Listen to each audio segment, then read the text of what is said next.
Hey everybody, I'm Tom Vasel. Hey everybody, it's me, Rahdo. And we are back. It is Friday. Today is April 10th, 2020.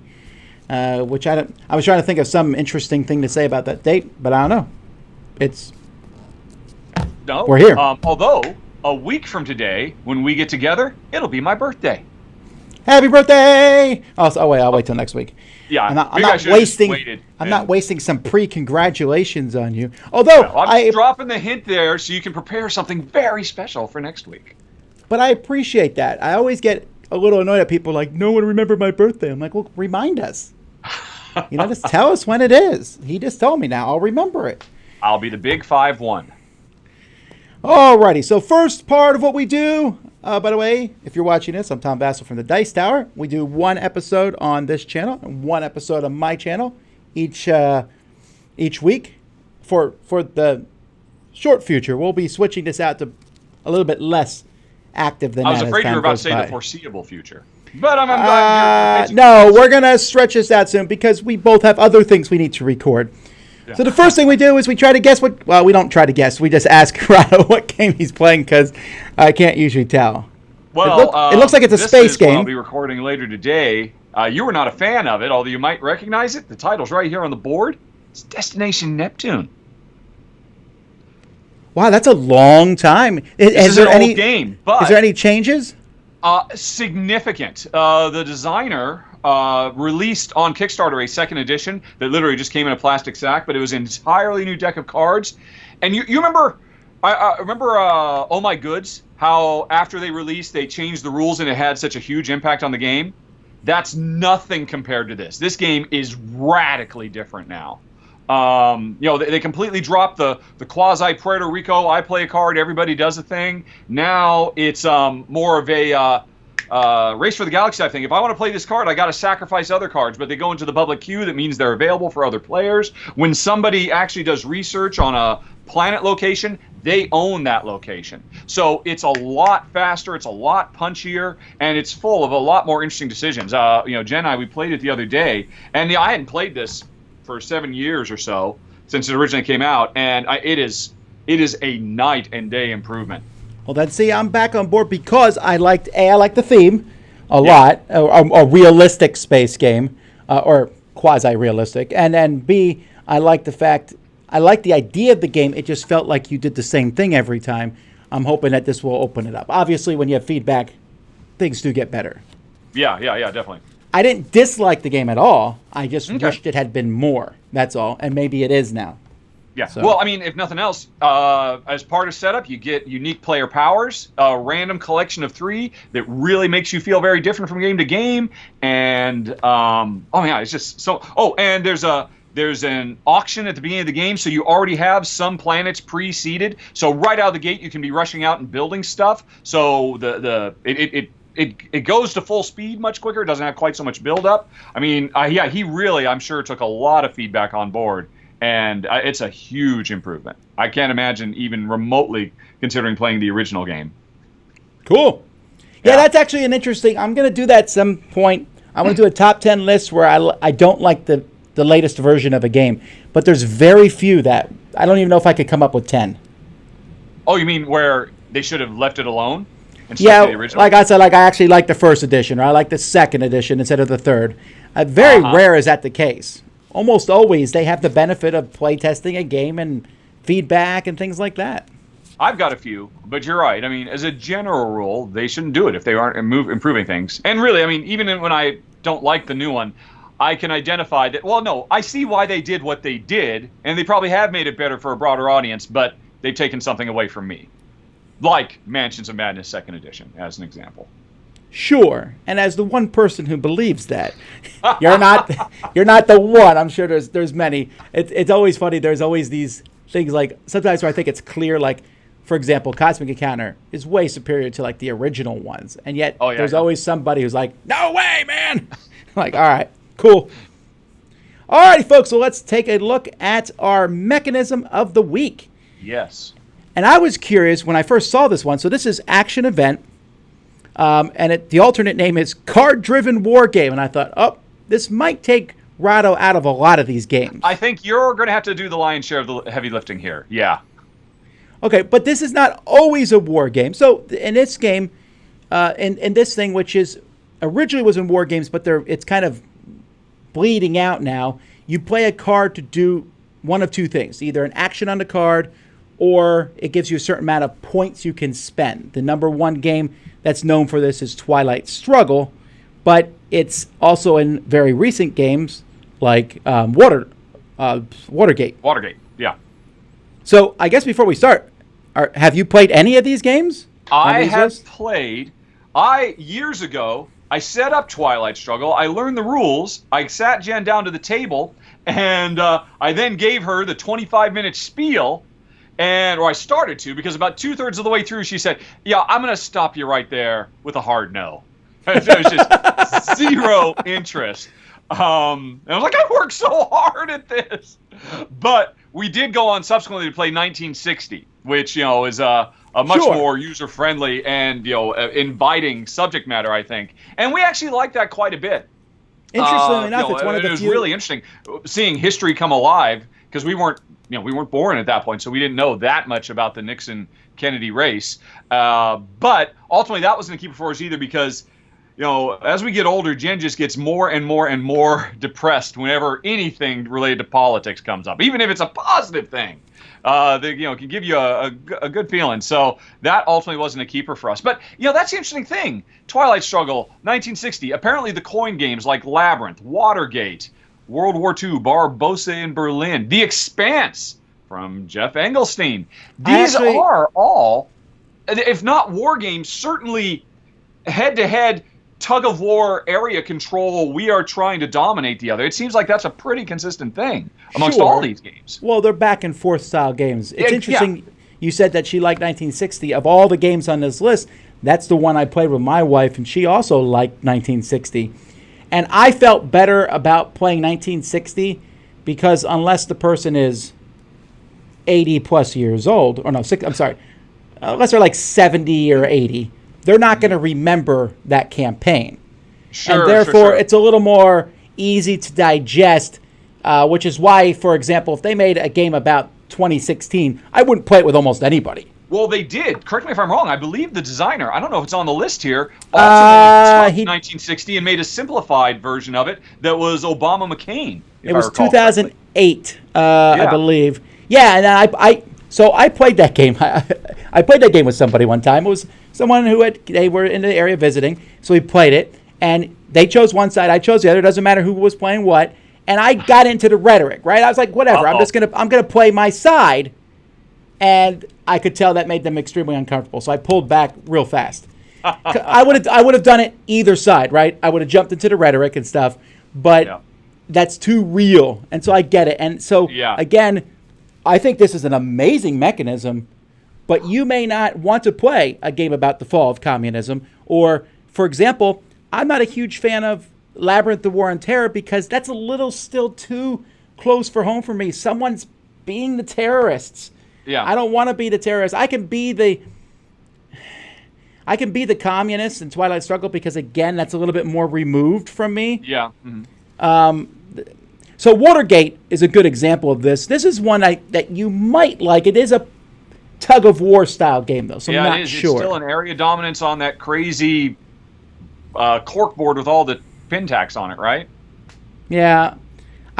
It's nothing wrong with that. It's just, I'm just fast-forwarding, through, because there's like 5 pages of this, and the vast majority of these are all, I guess just because this is where this comes from, this is originally a wargaming mechanism, they all seem to be about vying for dominance of a board. Well, there is. And I'm wondering, this mechanism, which is so cool. I mean, for players who don't know, I've got some cards. Which one am I going to play? You either generally play them according to the description you get X number of action points that you can spend to move pieces around or gather resources or whatever, or you do the event. But the trick to this is, if you choose to do the action points, your opponent gets to do the event, right?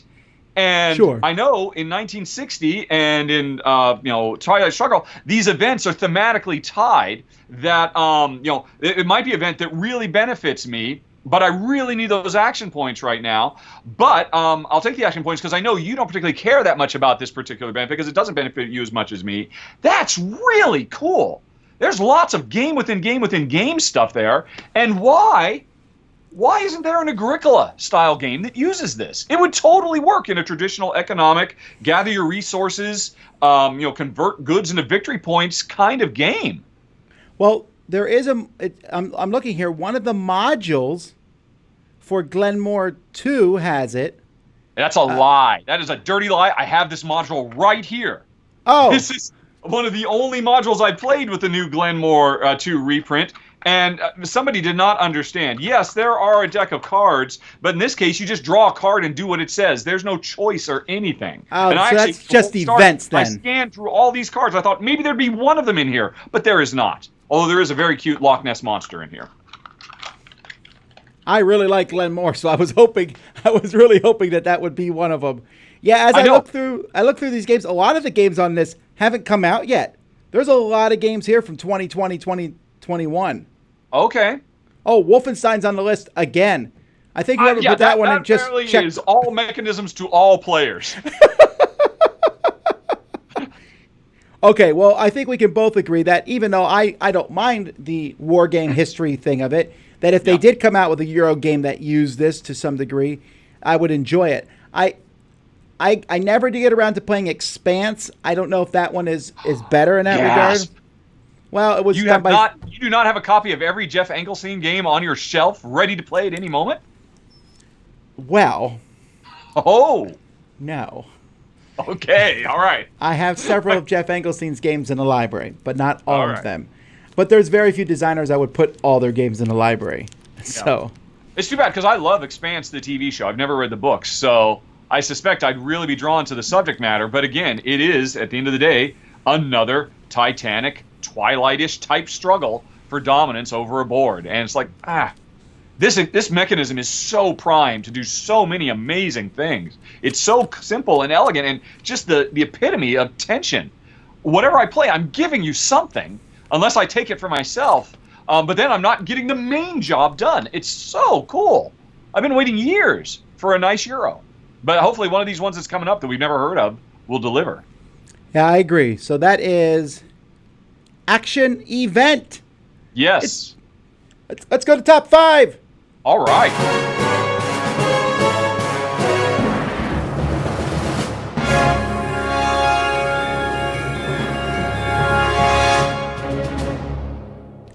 All right, folks. We're doing the top 5. What you pick. So give us some topics. Today we're taking non-board game topics. Maybe. Okay. Unless we suddenly get a really good one, I suppose. Right. So then I'll pick 4 of them. And then Rahdo will pick one of those, and then we will do a top 5 where we will have to agree on the 5, or at least compromise on the 5, which therefore makes it the definitive coast-to-coast, corner-to-corner top 5 list. Yep. Okay. Unassailable. Our wisdom will be on display here. Although I'm horribly mortified. Right when we earlier this week we had Polyomino games, and right there on my shelf is probably my number 1. Right there, Miyabi. And I totally slipped. It's like right there. It is so fantastic. That's actually one I haven't played. So oh man, you should. It's a great family game. I think your brood at home will have a great time. If you got a copy of it, you got to try it. I mean, this is Haba at their best, I think. All right, I got them. Here we go. Oh wow, that's fast. Boom, well, boom, I'm a fast writer. All right, top 5. Okay. Time travel movies. Top 5 pizza toppings. Oh. Top 5 80s cartoons. Oh. Or top 5 your go-to old movies. And there's no definition of old? No, we would have to make that up. Yeah. I'm sorry. Those are all great, and my apologies to everybody, but 80s cartoons. Not even for me. Born in April of '69, about to turn 51. Man, I mean, if you had done 70s cartoons, that would be even better. But I'm still very happy to dock 80s cartoons. You get into 90s cartoons, you lose me. But because I was in college by then. Batman Superman was quite good from the 80s. All right, so I'm just gonna start going. I did a search here on the internet so we don't miss stuff. Like Hanabi. Yeah. I will do the same. 80s. Oh wait, 80s thought you said cartoons. Back Miyabi. when it was still destination viewing.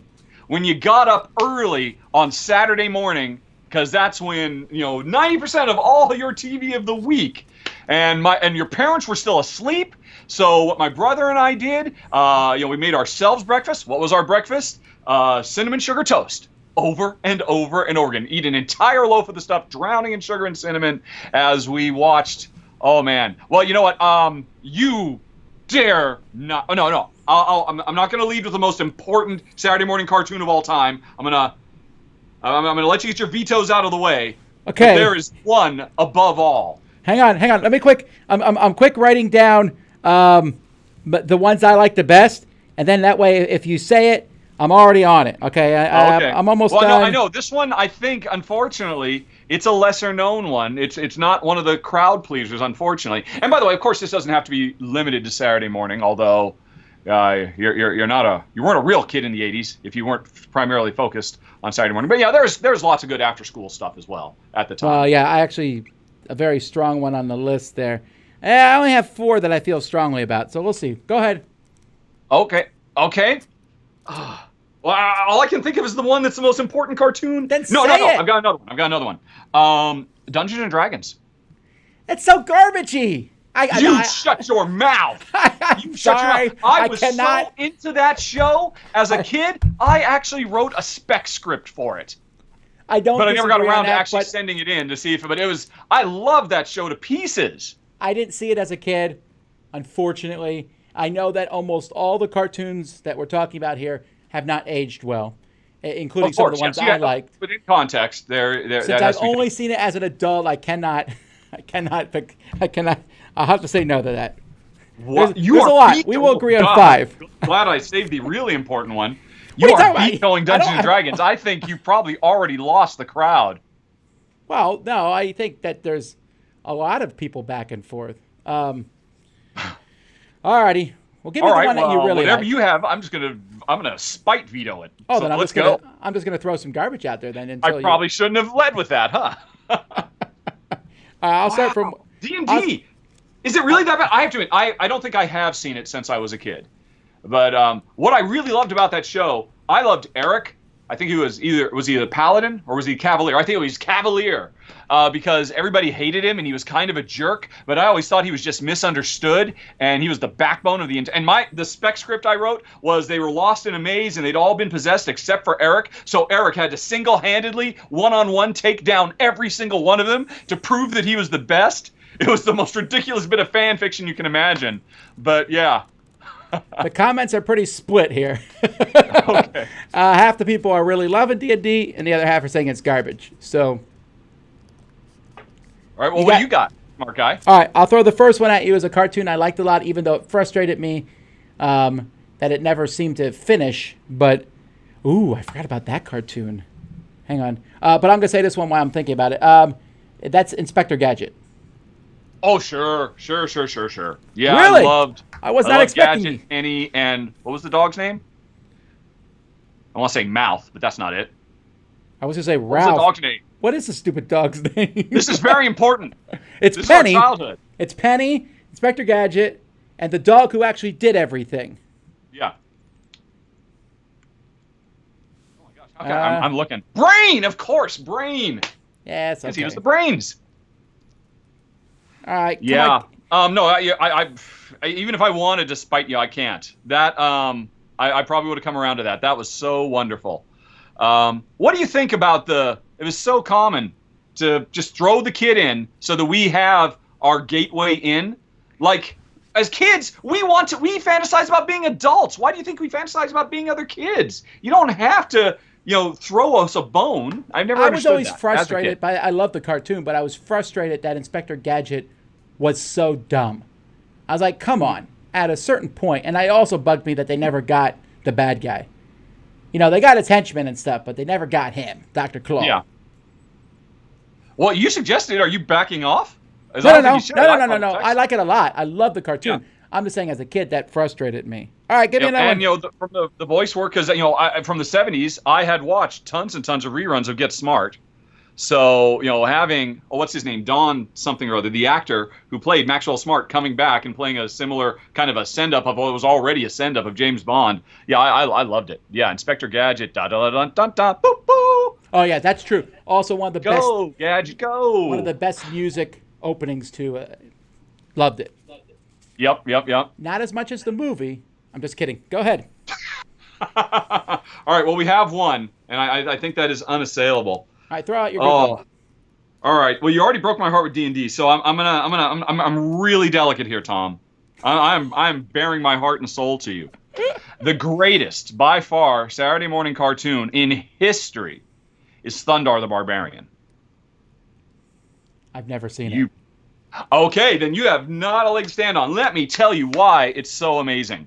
Of course, it doesn't. I have gone back and watched episodes as an adult, and yes, it's a little cheesy, but the insane amount of imagination that was on display from that show. This was I could still do the entire intro from memory. The year 1994. From outer space comes a runaway planet, hurtling between the Earth and the moon, unleashing cosmic destruction. 2,000 years later, Earth is reborn. A strange new world rises from the old, a world of savagery, super science, and sorcery.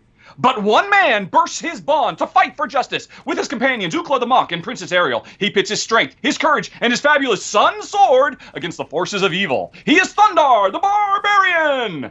Oh, man. I've got goosebumps. Was he cousins of He-Man? I feel most people, I mean, if you, He-Man, I would veto a million times. I didn't say He-Man. Guy. He was kind of dumb. He had the smart sidekick, Princess Ariel. He had a Wookiee sidekick, basically. And they went around and had adventures in post-apocalypse America. And every week, now we're in the ruins of San Francisco or Las Vegas or Washington, D.C. They really got around. But seeing our world, I mean, I guess prior to that, I was kind of familiar with Logan's Run, which had some of those ideas and maybe Planet of the Earth, but an entire show about that. And it was the creative people behind it were some of the greatest comic book artists in history. Jack Kirby and a bunch of others. So the character designs were great. The imagination was great. It's such a rich world, so much to explore. I loved it to pieces. Don't you dare break my heart. This guy looks like He-Man. Yes, I'm putting this down as first. He-Man copies Thundar, but nobody remembers because I think Thundar got 2 seasons on Saturday morning, whereas He-Man was an after-school show that everybody watched at 3 o'clock when they got home. Plus, He-Man, of course, was just an excuse to sell the action figures. Hey, we got these action figures. They're weird and they're kind of bow-legged. Well, let's to make be a cartoon fair, out a of good it. 90% of the cartoons that were done were to sell the action figures. All right. Well, there's another advantage. Thundar was not a marketing ploy. Thundar was the work of brilliant comic creators, with their imaginations and a huge budget at the time. There's no money on the line here. I'm putting this down as a maybe for now, okay? All right. Now, look. We'll see. All right. All right. So here's my more obscure pick from the 80s. Yes. And that is, different titles depending on where it came from. I think it's just a French, Japanese pick. And that's, the title I have is The Mysterious Cities of Gold. I have never heard of that. Okay. The 7 Cities of Gold. Anyway, great. So basically, it's about some kids and some people. They basically they go through this long thing. They're looking for the 7 Cities of Gold, and they find it, but there's technology involved. It's like a serialized cartoon. It's not like an episode of the day. It's this really? whole long story. Yes, and it's really good. But since you haven't heard of it, that's fine. I just thought I would mention it. So here's the one. Okay, you're just trying to earn some street cred there. I'm not trying to earn street cred. I'm talking about ones I really like. Let me throw out the one, though. I don't. I mean, and I was such a cartoon junkie. I'm surprised I never heard of it. I feel like this one is unassailable because you have to. This one, you have to say it's not a Saturday morning. No, this is the afternoon, specifically the Disney afternoon, and that's DuckTales. Is DuckTales 80s? Because if so, yes. I did. I looked up DuckTales. It started in 80 something, and the last episode was in 90. So that's clearly an 80s cartoon. Totally. Okay. DuckTales, woo! Have you And seen the new also, one? The new one one's of the not bad. greatest NES games. Now I want to retroactively go back to our top 10 NES. And oh no, that was Rescue Rangers. Rescue Rangers was phenomenal. I think you could make a strong argument that the Disney Afternoon could be the top 5 right there. But that Maybe you should just say the Disney Afternoon then. wow, DuckTales I thought was the strongest. I personally am DuckTales, Tailspin, and then after that I kind of liked them all the same. I wasn't as Was big a Gargoyles fan. part of that? No, Gargoyles is a different one. Is that later in 90s? That's when you get into Batman and Time Zone? Let me look up Gargoyles. I should probably put in Gargoyles cartoon. That's a lot of statue gargoyles There's that a lot just of showed gargoyles up. out there. So Gargoyles was 94 to 97. Yeah. Yep. Okay. Yeah. Too late. We can do a 90s cartoon thing here. Yep. All I'd have would be the DC stuff because that's by the time I went to college, it was the only as an adult. You gave me that was the thing I DuckTales, was so I'll give you Thundar. That way I don't hear about that Yes! thing. All right, that's 3. We need 2 more. All Yes! right, you got another one? Should we talk about Smurfs?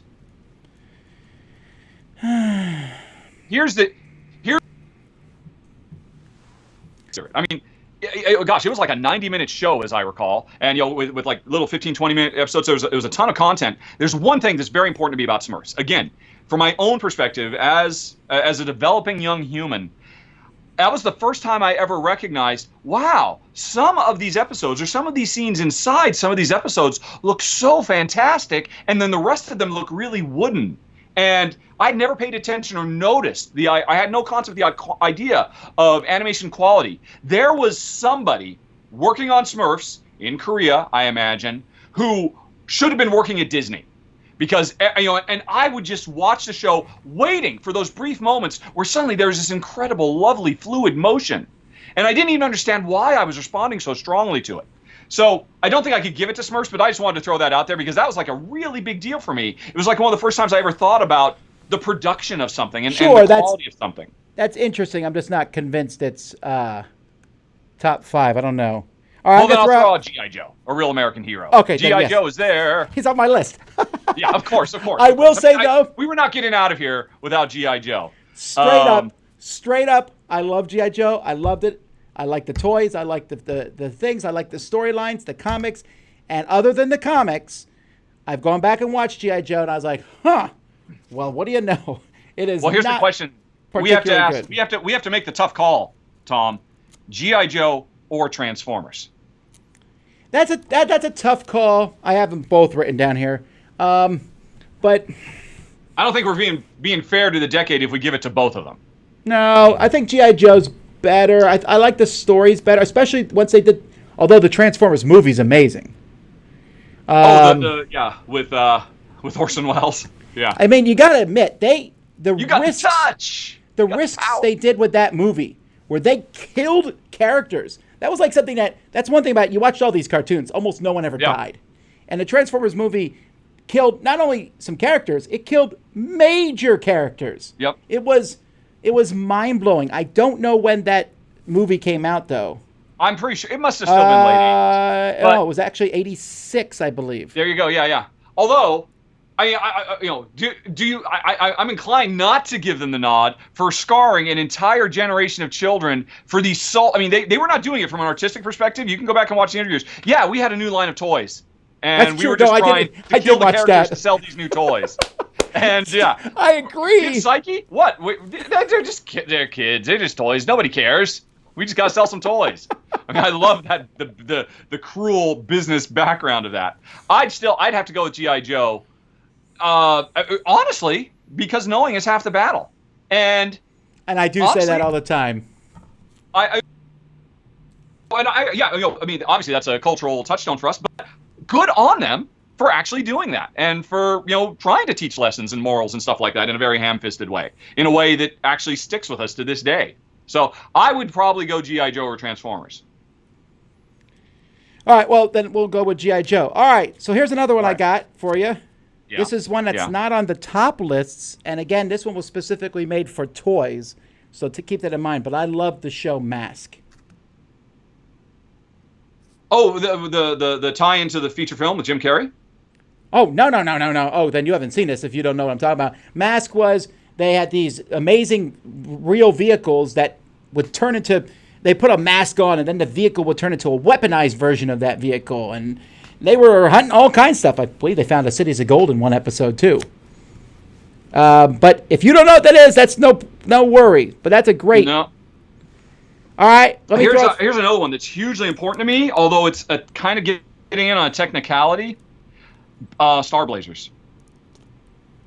I just looked it up. Star Blazers came to America in 70. It was available in Japan since 74. So it's come and gone. But it came in America in 79 and ran through the 80s. And certainly for me, it was an 80s cartoon. And geez Louise, talk about an important milestone, influential cartoon. I think technically we'll have to say that's a 70s cartoon then, though. It's 79. Come on, man. Well, 79 when it came to America. You would never apply that if it were a board game. I also didn't see it, so there's that too. I already gave you Thunder Barbarian. All right, what about You did give me. I mean, hey, anything else is gravy after Thunder, quite frankly. What about the real Ghostbusters? You know what? I think that was late 80s, wasn't it? And I'm familiar with it, where it's like a whole bunch of new characters, or it's the same characters, but they look different because they couldn't get the rights to Bill Murray and stuff like that. Was that good? I don't know. I certainly never watched it, so I don't have a strong feeling for it. There was two cartoons at the same time. What about? I have to see when the cartoon was exactly.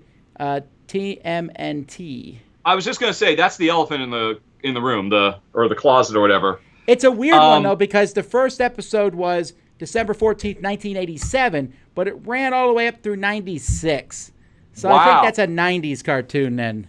You want, if you want to do that, I mean, my problem with TMNT, I wouldn't veto it if you wanted to bring it up, because I do think it's an important milestone. And I mean, I was aware of it. I said cowabunga before Bart said it. I get it. It's fine. But in the 80s, every week I went to a comic book store. My parents put me on the ferry so I could go across the channel from Bremerton to Seattle, Washington, walk all the way to the Pike Place Market by myself. It was so cool. My parents let me do this. It was a different time. And I got to spend my weekly money I made on comics. And I had an original first edition of the first 4 issues, or the first 2 issues, I think, of Teenage Mutant Ninja Turtles.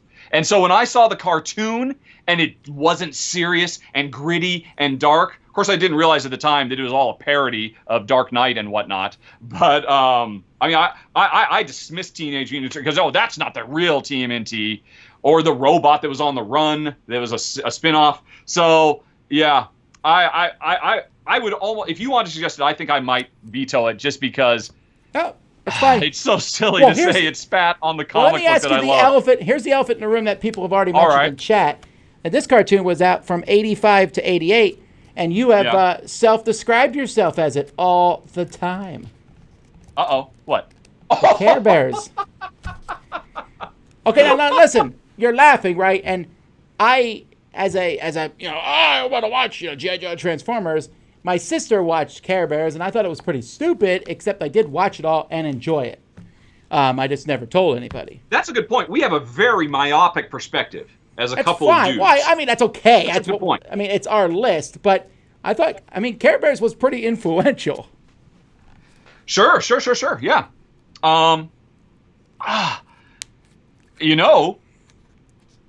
Is that your nomination? Well, if you say no, on me to veto that? Well, you can veto it. I would. If otherwise, I'm going to go back to Transformers, so that because we both agreed on that anyway. You know what? Yeah, honestly, I'll give it to Care Bears. I won't veto that. Because I really do feel like, Care Bears to me is like the Smurfs and Snorks and they're. Wait, Muppet frickin' Babies. All right, I agree. Muppet Babies. Muppet Babies. Sorry. There we go. Care Bears almost had it. Yep. Yeah, it was close. All right, so here we go. Our list is Muppet Babies, Thundar the Barbarian, Inspector Gadget, G.I. Joe, and DuckTales. Woohoo! I am happy with that. That's a great list.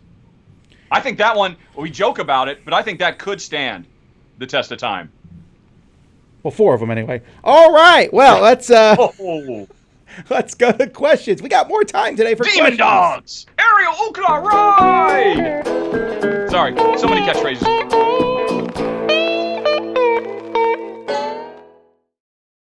Answer time, right? Okay. It is question and answer time. And folks, so if you ask questions here, we'll take them. Of course, now someone's asking if Muppet Babies is 90s. Oh, yes, that's, I hope so. It had to be, though. I was a kid. Muppet Babies cartoon. I mean, I know it got rebooted, and there's a new modern version of it, but the original one was 1984 now, TV series. 84 to 91. That's clearly 80s. Yeah.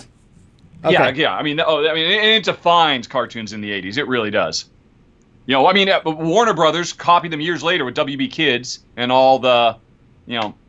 Oh, Matthew Barker says worst list ever. Woo. What? That's harsh criticism. Harsh. Well, I stand corrected. We'll redo it all now. All right. All right, here's this. So Avatar says, Tom, you designed and co-designed a game. Will you ever go back to doing that? Rahdo, you developed video games for many years. Have you ever considered doing the same with board games? I get asked this so often. It is an answer on my FAQ. I did not know that. Which you can go to Sorry. faq.rahdo.com. But to summarize, I'll let Tom answer after. No. The thing is, I did spend almost 20 years making video games, and to a large part, it kind of ruined video games for me. I can't play a video game without thinking about how the sausage is made and evaluating it and, just trying to get another. I mean, it's just, I'm trained to do it now.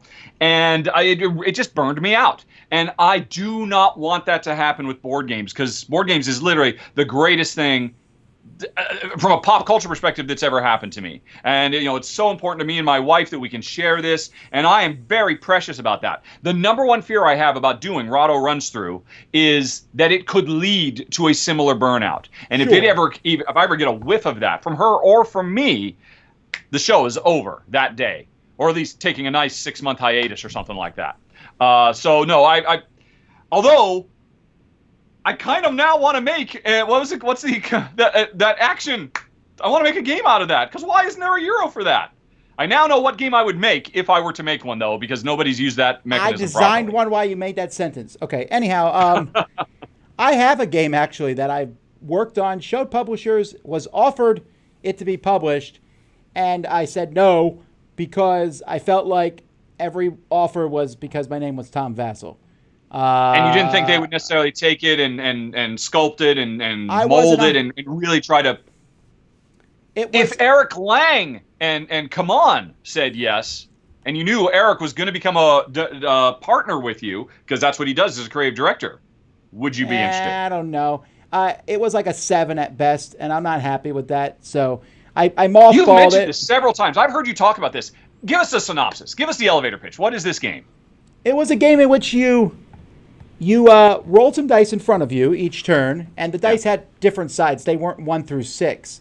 Okay. And then you used these dice to bid on either point cards that gave you points, or on cards that gave you special abilities like more dice, or a die with different sides. Okay.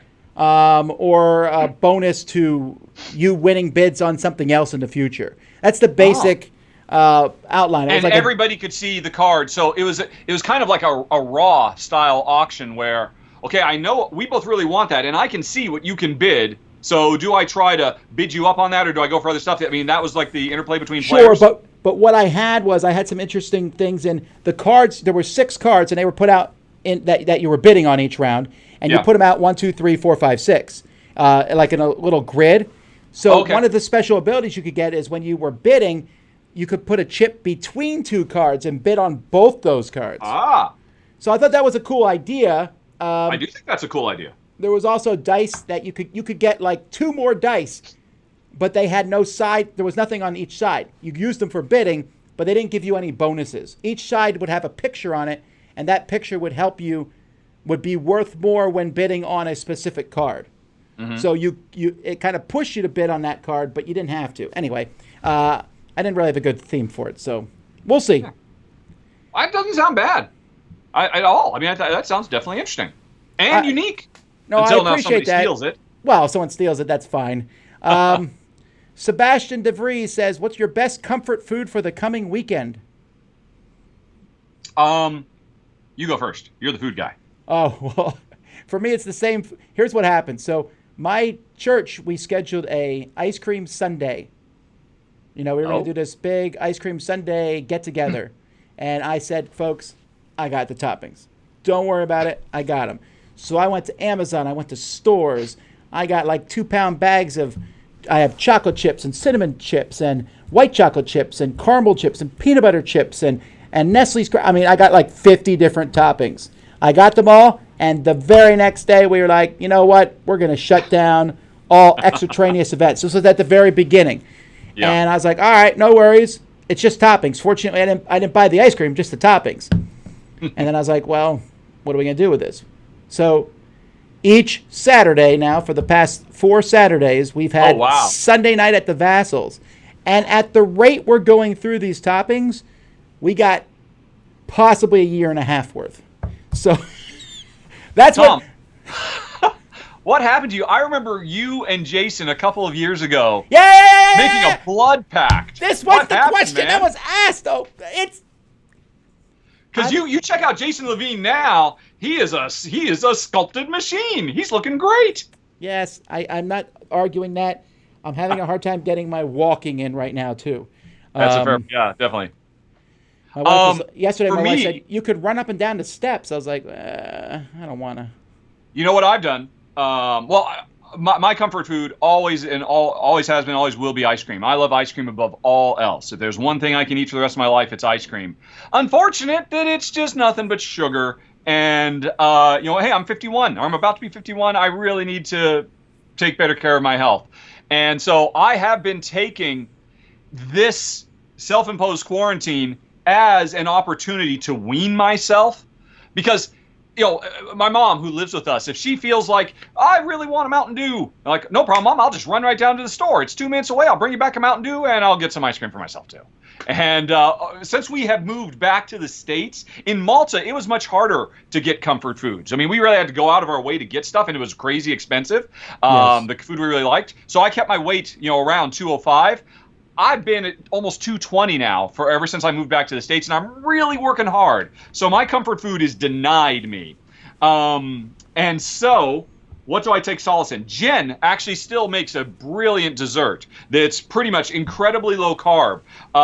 There are fields nearby us where every year there's just tons of blackberries, an insane amount of blackberries. It's almost obscene how many blackberries are just there for the picking. And so we pick like a year's worth of the stuff and freeze them. And so Jen has been pulling those blackberries out, plus throwing blackberries, blueberries, coconut shavings, whole whipping cream, and just the tiniest bit of sugar and cinnamon. And she cooks it up into like a nice warm compote. And oh, that's good stuff. I don't think it would be as good if I was still having ice cream, because my taste buds would be calibrated towards that. But now that I'm off the sugar, that little hit that we have most evenings is excellent. Was that too much information? That was way too much information, actually. But okay. Speaking about exercise, though, Tom, you know what I'm doing? For the first time in my life, child or adult life, I am actually enjoying exercise. Do you know why? I got an Oculus Quest, a VR headset. Yeah. And, there are a bunch of Dance Dance Revolution style rhythm games that are available on there. Sure. And there's one that you can play totally for free. You just go, you put on your headset, you point the interior browser to moonrider.xyz, and there are hundreds and hundreds and hundreds of songs that people have just made beat maps for. And when I start playing that thing, I will work up such a sweat. And when I'm done, almost 50, 60 minutes has passed, and I didn't even realize how much time has passed. And so I've been doing that, and like I said, for the first time in my life, I actually enjoy exercise, and it's really showing results. So you got a house full of kids, and you only have so many switches to go around, I hear. That is the problem, finding a space to do anything, actually. Yeah. Yep. All right, let's get off shaming me. Let's jump to... I hope you didn't take it that way. Monica. I was just trying to give you some positive feedback loop stuff to kick you back into gear. But that's the thing. I was on point. I was so on point. And then we got stuck at home, and I was like, you know what? For the next few weeks, I'm just not going to care. A few weeks has stretched out longer than I had anticipated. That's all. There you go. All right. Monica says, how far are you willing to go to get a Holy Grail type game in your collection? Like for those, a rare, a difficult, how far are you willing to go?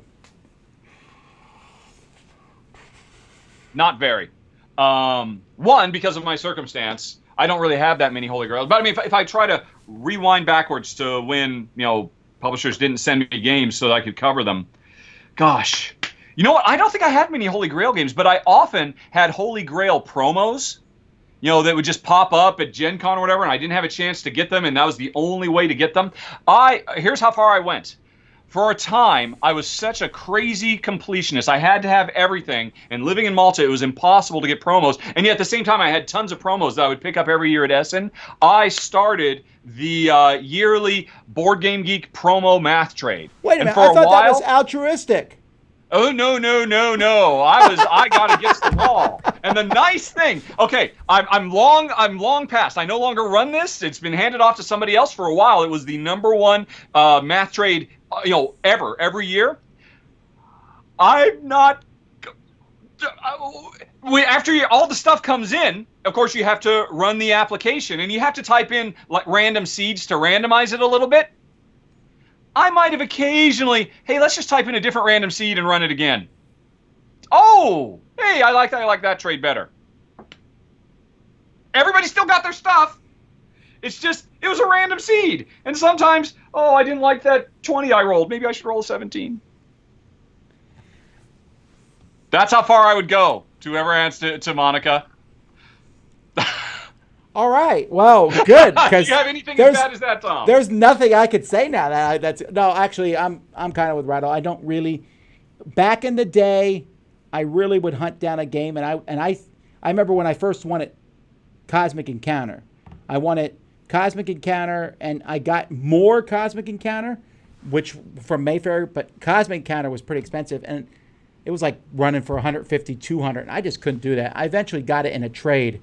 But I remember many times I would hover over the price on like eBay and be like, Tom, you cannot afford this.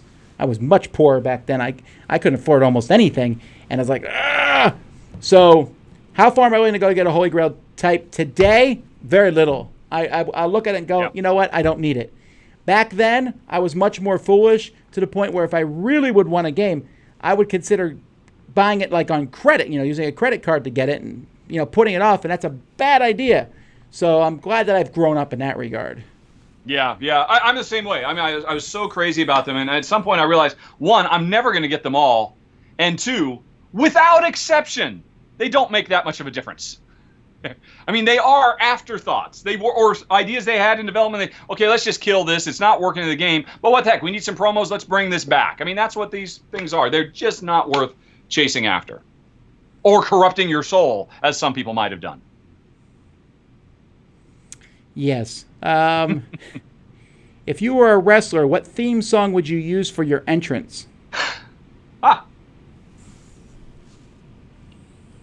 That's terrible. The first thing that popped in my head is the title theme song from Greatest American Hero. That's funny. Okay. I would pick the fight music at the very beginning of Kill Bill, Volume 1, where she's walking into riding her motorcycle up to go fight the Crazy 88. The bum bum bum and then I would trip every time. I would come in and then I would trip, just so that I don't want people to think I'm taking it too seriously. Alrighty, if you could go anywhere in the world that you haven't been before, where would you go? New Zealand, hands down. Ooh, that's a good choice. Either New Zealand or someplace that could 100% guarantee that while we're there, we get to experience the Aurora Borealis. We have so wanted to see that for so long, but we're just afraid that we'll get up there and, sorry, you know what? Sometimes it just doesn't show up, and yet we're here for a week, and you didn't get to see it, and we go home. So we've never actually taken steps to do it. I saw just a smidgen piece of it when I was in Iceland the one night. And just that much. It was a cold night, walking. I was outside by myself, just walking. It was very impressive, even just that. Yeah. I would like to go, if I could go anywhere in the world, we get crazy. I like to go to some of these really hard to get to cool things, like, some of the wonders of the world that are in more out of the way places, like, some of these temples that are off in these mountains that are hard to get to, or the giant Buddha statue that, you have to go up a mountain to see. That sort of thing would be neat. I would like to be transported in and transported out.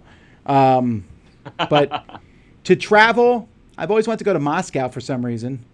Just Russia in general. New Zealand and Australia are high on my list too, though. Yeah, totally. I mean, just to be able to go visit Hobbiton, since I guess they tore down the sets from the original trilogy, but then when they did the Hobbit trilogy, they had hey, let's not tear this down again because people will pay a lot of money to come here. But, actually, New Zealand is more a place I'd like to live, I think, rather than just visit. Well, I could live anywhere, I think. You just enjoy where you're at. Yep. Josh says, are you ever surprised by the lack of new themes in board games, or more importantly, the need to slap on old themes on games that had no theme? I actually am thinking, like, over the past couple of years that companies are getting better putting themes on games, I thought. I'm starting to see some really interesting themes. I think there always are interesting themes, but I mean, this is your bailiwick. I'm happy with tired old themes. I love classic Tolkien fantasy, and I love being a middle manager in Renaissance era Italy. So keep them coming as far as I'm concerned. I disagree on that, but at the same time, even for someone who wants new and unique themes, I think that we are seeing that. Like, what's the game the Yarn game that was just kickstarted? About spools of yarn, and that was something that we haven't seen before. There's a lot of games about bees right now. If you like bees, that's for sure. Yeah, bees having their moment in the sun. Look at Isle of Cats. That no one ever did a theme like that before. So, I mean, there's just a lot of stuff like that, I think. Yeah. Let's see here. I'm jumping down. There's a lot of people talking about buying toilet paper.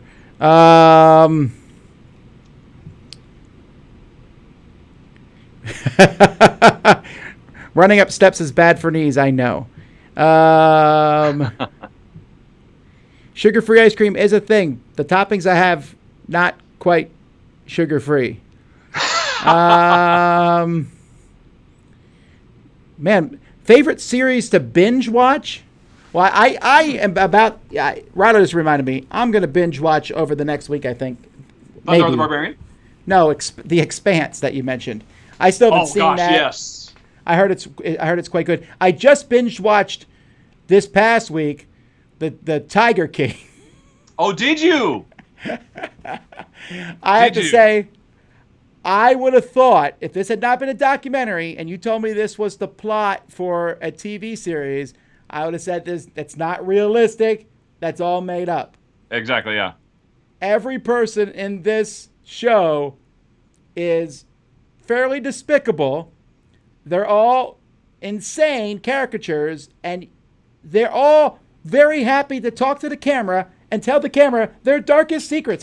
It's mind-boggling how open everybody is in this thing. And when you think it can't get crazier, it does. It is just insane, and I can't say I'm a better person for having watched it, but I feel better about... Thank you for saying that. I feel better about myself. I mean, if you are ever thinking like, I'm a piece of garbage, watch this show and you won't feel that way anymore.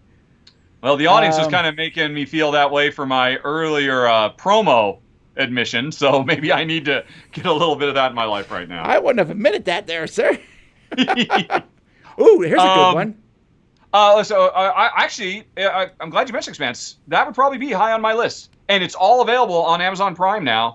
And it's fantastic. It is definitely such a dense show. I have to admit, personally, I'm not a fan of binge watching. I would much rather just let it sit with me for a week. I strongly believe that if Netflix had aired Game of Thrones, and, the same budget, same creative cast, same everything, but they had put it out, hey, we're just going to dump you another season, and then you won't see us for 3 years, then we'll dump you a season. Game of Thrones would not be the pop culture event it is. I mean, as cool as Sure. Stranger Things is, Stranger Things will never punch through like Game of Thrones or Lost or Breaking Bad. You need these shows to breathe. You have to sit with them for a week. You have to talk to other people about them instead of just one and done and you just forget about it. I don't know that you're correct on that. I mean, sure, Game of Thrones is huge. I understand that. But Yeah. at the same time, Stranger Things is pretty pop culture. Maybe not Well, I people mentioned our Stranger age. Things as the zenith. I mean, Netflix, until Tiger King, I suppose. That's their Tiger two. King is just the right documentary at the right time. Yeah, that's very true. Very If Tiger true. King had come out 4 months ago, I don't think people would be talking about it as much. It's like a perfect storm for that, right? Yeah, but that's the thing. I mean, Stranger Things is a big cultural milestone too, and in the weeks leading up to it, everybody's very excited what's going to happen, and then everybody watches it over the course of a weekend, and a week later, everybody has moved on and forgotten it. It is tough for me because I don't binge watch. When we first got married, my wife and I binge watch lots of stuff. Oh, yeah. Because we would be behind on shows, and you're like, oh, we can just watch all these shows. Now, we don't binge watch because we don't really have the time to do it. I mean, we have the time now, but we don't normally. So when a show like Stranger Things comes out, I'll go to my kids, all right, listen, we're watching one episode a night. Don't you dare cheat and go watch it earlier or you'll lose your phone. I'm very serious about this. All right, last question here. Individually, rank your favorite weather. Oh. That's a good question. Well, while Rahdo's thinking, I can do mine. Okay. Number one for me is easily warm to hot, sunny, with a few clouds in the sky weather. I'm not talking 90 degrees, but I don't mind 80-degree weather and high 70s. I like it. I like the sun beating on my back. I like it when it's just beautiful outside. There's a few clouds floating in the sky. I love that. That's my number one. Number two is when it's a day like that and then it rains. Whether it's a light drizzle and you see a rainbow and that's cool, or a super heavy thunderstorm that hits and then clears up, both that pre and post thunderstorm. I love that period of just, here it comes, and you sit on the porch and watch the rain just go vroom. Yeah. I don't know what it is about that. I mean, that quick come in and out. Then three, even though it ruins the world briefly, a blizzard is a pretty neat thing to see. Yeah. I like it. I like seeing the snow come down. I find that fascinating. And after that, hail maybe, I guess. I don't know. It's kind of cool. But I hate prolonged rain. Monsoon season in Korea was like, and sure. One thing I like about Florida is when it rains here, it's done raining. And if it keeps raining for more than a couple hours, that's probably a hurricane. So hurricanes are very low on my list too. But drizzly, England's weather. I'm sorry, I know I love England, but man, your weather. Or where I'm at now, the Pacific Northwest, same thing, yeah. Oh, yeah, and I don't like extreme cold at all. I don't think I'm too far removed from you, although I would easily put in my number one list extreme thunderstorms. Having lived in Texas for years and then living in Malta for a few years, I love nothing more than sitting inside and watching the heavens pour and getting, the greatest laser light show you will ever see of gigantic bolts of lightning striking down. From the apartment we had in Malta, just looking literally north out into the Mediterranean Sea, we saw such insanely amazing lightning storms there on a fairly regular basis. Love that to bits.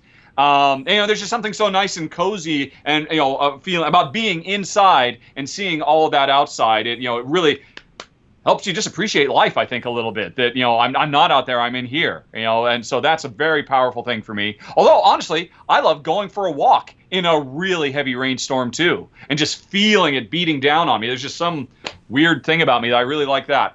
That perfect blue sky weather, sure. I obviously, what's not to love? It's kind of what we're programmed to love, really. It's our ideal circumstance to be in. I really do love snow, and maybe that's in part because I've very rarely had significant snow in my life.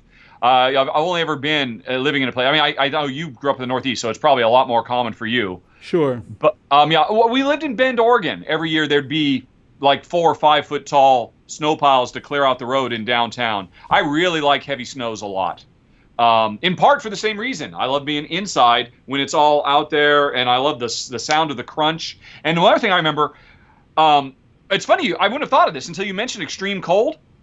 There have been times in like really heavy snowing seasons where when I was working on video games, and I would work till like 3 a.m, and then I'd have to go out to the car and go home. And it was so insanely cold that it feels like the world is frozen. It kind of feels like as you move through the air, you can almost imagine special effects like I'm literally cutting through something that's solid. That's cool for about 2 minutes. That's cool for about 2 minutes. And the time it takes to get to your car, and then you turn on the car, and it's nice and warm and toasty again. I remember very strongly that. But, I mean, yeah, there's no denying. Just a nice sunny afternoon with some few clouds in the sky, just to lie out and soak up the sun and get your vitamin D. Yeah, of course. I'll probably put that at 2, but a strong thunderstorm is easily my number one situation to be in or around. All righty, folks. Well, we got to wrap it up here. Are you doing a live stream after this? Because you've been doing one of those last few weeks. No, I think those are done for a while. Well, every night on the Dice Tower, we do a daily chat. Tonight, I'll be talking with Eric Lang from Come On. I'm sure we'll mention on. You should pitch your game. See if Come On wants it. I don't pitch my game. That's my problem. All righty. Well, folks, we appreciate everyone. Thanks so much. Until next time, I'm Tom Vasel. I'm Rahdo. Have fun gaming. Bye.